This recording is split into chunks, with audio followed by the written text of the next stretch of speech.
Video के माध्यम से मैं 66 बीपीएससी पीटी के बारे में कुछ रणनीति की चर्चा करना चाहता हूं कि आखिरकार सफलता क्या तरीके को अपनाया जाए जिससे प्राप्ति हो सके, खास करके सफलता को लेकर के।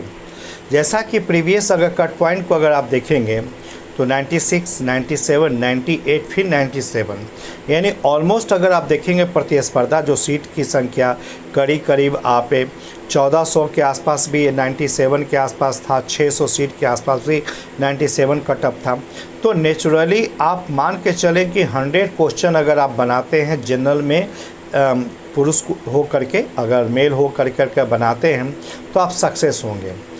इसके बाद कैटेगरी के स्तर पर देख ले, अगर B1 के स्तर पर देखें तो 88, 90 भी हम लोग मान सकते हैं।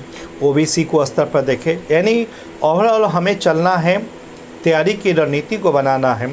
तो कैटेगरी का स्तर पर भले ही चेंजिंग हो, लेकिन 100 क्वेश्चंस को सॉल्व करने का प्रयास करें। चूँकि निगेटिव क्वेश्चंस नहीं इसमें आते हैं, निगेटिव मार्किंग का कॉन्सेप्ट इसमें नहीं है, इसीलिए हम लोग अगर बेहतर रणनीति को पढ़ें तो स्वाभाविक रूप से इसमें सफलता को प्राप्त कर सकते हैं। तो कुछ बिंदुओं को लेकर चर्चा करना चाहेंगे। सबसे पहले तो देखेंगे 150 सवालों में 100 सवाल, यानी लगभग 2/3 अंक को प्राप्त करना है। तो कौन सी रणनीति को बनाएं? इसमें अगर आप प्रश्नों के नेचर और प्रकृति पर अगर आप गौर कीजिए तो हिस्ट्री का सवाल 35 से 40 रहता है, नंबर 1। करेंट का सवाल 20 से ऑलमोस्ट, अगर और पॉलिटी इकोनॉमिक्स को जोड़ दिया जाए तो 30 के आसपास होता है, नंबर 2। साइंस का भी क्वेश्चंस 20 से 30 के आसपास होते हैं, 3। चौथा, बिहार के क्वेश्चंस भी ऑलमोस्ट 20 में आते हैं। यानी आपका सबसे ज़्यादा फोकस करने वाला जो सब्जेक्ट जो है हिस्ट्री है, करेंट है, बिहार स्पेशल है और साथ ही साथ जनरल साइंस है। अगर आप सवालों के दायरे में चलेंगे तो आप देखेंगे 100+ सवाल, यानी 100 से लेकर 110 सवाल जो हैं आपके इसी 4 सब्जेक्ट से पूछे जाएंगे, बिहार, करेंट, साइंस और हिस्ट्री। तो सबसे ज़्यादा फोकस आपको करना पड़ेगा इसी 4 सब्जेक्ट में। इसके बाद का भी सब्जेक्ट का है, लेकिन 110 से नीचे ये नहीं है, उससे ज़्यादा ही हो सकता है। तो एक पहलू यहाँ है।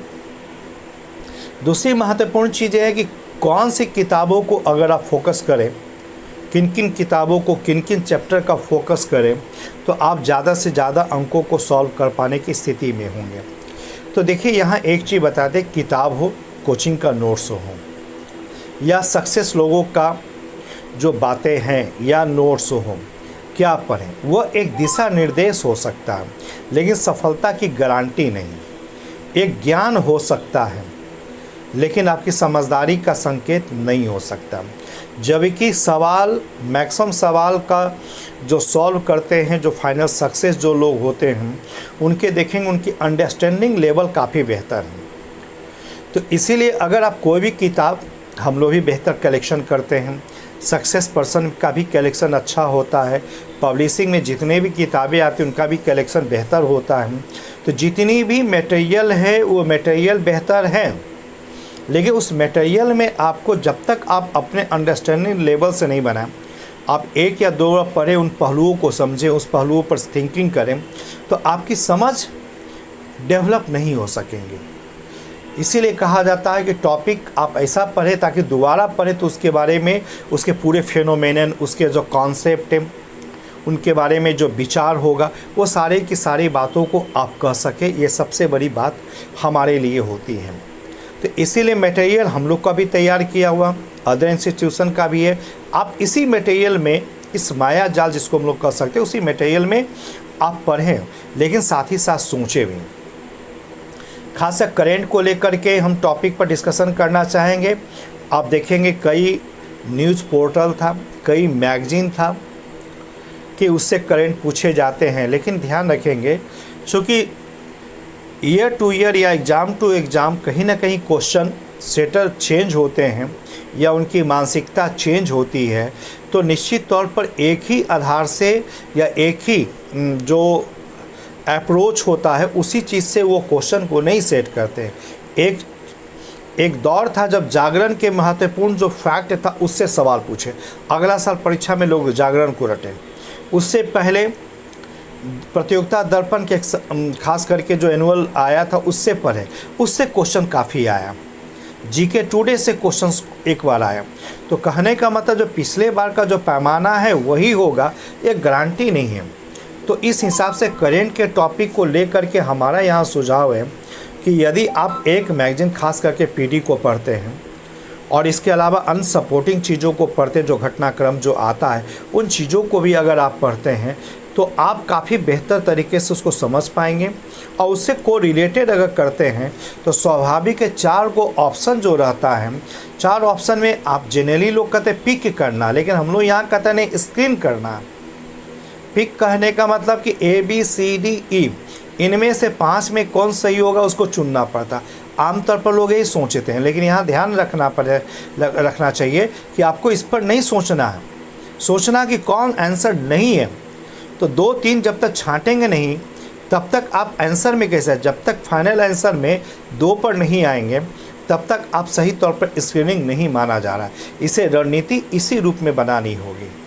और इसके लिए ज़रूरी है कि जितना आप करेंट पढ़ते तो इससे ये पता चल जाता है ये ऑप्शंस नहीं होगा, ये भी नहीं होगा, ये भी नहीं होगा। अब बचा 2 में कभी कभी वो सही भी होता, कभी गलत भी होता।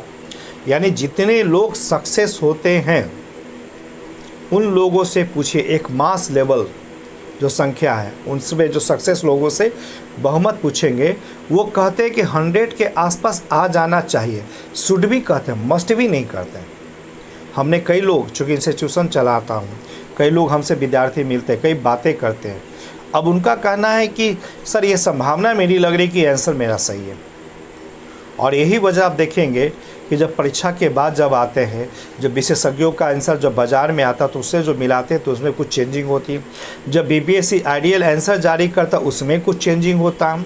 तो यहाँ एक हम लोग कहते हैं एक संभावनाएँ हैं, और ये संभावनाएँ एक लक पर भी है। आपकी मेहनत तो है ही, लेकिन कहीं ना कहीं पॉइंट कहीं लक भी है। कभी किसी एंगल से वो आंसर गलत भी दिख रहा, विशेषज्ञ के दृष्टि से गलत भी दिख रहा, तो BPSC के दृष्टि से सही होता है। कभी कभी विशेषज्ञ के दृष्टि से कुछ सवाल सही भी हैं तो BPSC के एंगल से वो गलत भी होता है। तो ऐसे चीज़ों को हम लोगों को मान कर भी चलना पड़ता है। तो करेंट के टॉपिक के लिए पीडी को पढ़ना ज़्यादा बेहतर है। डे टू डे जो घटनाक्रम है उससे संबंधित रिलेटेड कॉन्सेप्ट को बनाना होगा, उससे जुड़ा हुआ फैक्टों को भी देखना होगा। तो इन पहलुओं को देखना है, ठीक है। इसके बाद हम लोग आते हैं बिहार स्पेशल जब करेंगे तो इसमें देखें खास से बिहार का हिस्टोरिकल जो पर्सन जो है वो काफ़ी ज़्यादा खास करके जल्दी मिलता नहीं। लेकिन यहाँ एक व्यक्ति, एक पुस्तक, बिहार का इतिहास जो है, खास करके के दत्ता के पुस्तक, कालिंकर दत्ता की पुस्तक जो है, अगर उनकी पुस्तक को अगर आप पढ़ते हैं तो देखेंगे लाइन भी मिलता है। तो के दत्ता की पुस्तक सबसे ज़्यादा है। तो इसीलिए दूसरी चीज़ें खास करके करेंट को लेकर के जो आता है तो हमारा इंस्टीट्यूशन से भी लगातार देखिएगा काफ़ी सवाल आते हैं, और हमारा इंस्टीट्यूशन इस चीज़ को तैयार भी किया है।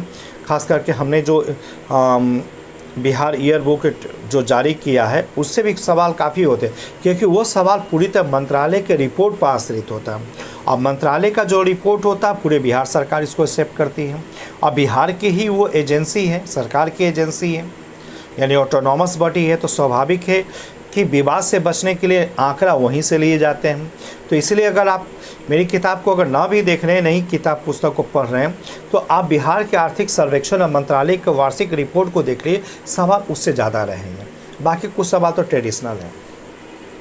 तो बिहार हो गया, करेंट हो गया। अब आधे साइंस के टॉपिक पर अगर हम लोग फोकस करें तो इसमें लूसेंट के गाइड काफ़ी बेहतर हैं। हम इसे 3 तरह के चीज़ों को कहते हैं।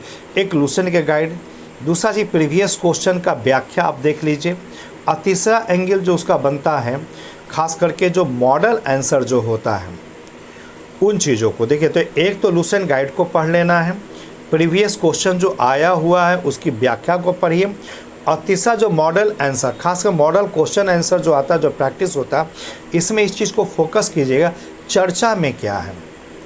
अब उदाहरण के लिए चर्चा में डेंगू है, तो डेंगू से जुड़ा हुआ कौन सा किट, कौन सा दवा, इससे 1-2 सवाल पूछेंगे। सिम्टम से जुड़ा सवाल है, कोरोना चर्चा में है, कोरोना से लेकर के सवाल पूछे जाए। तो 1-2 सवाल ये जो चेंजिंग होता है ना, यही करेंट का यही टॉपिक जो कहीं ना कहीं सवाल पूछता है। तो इसका डेवलपमेंट चीज़ों को देखना होगा। ठीक है।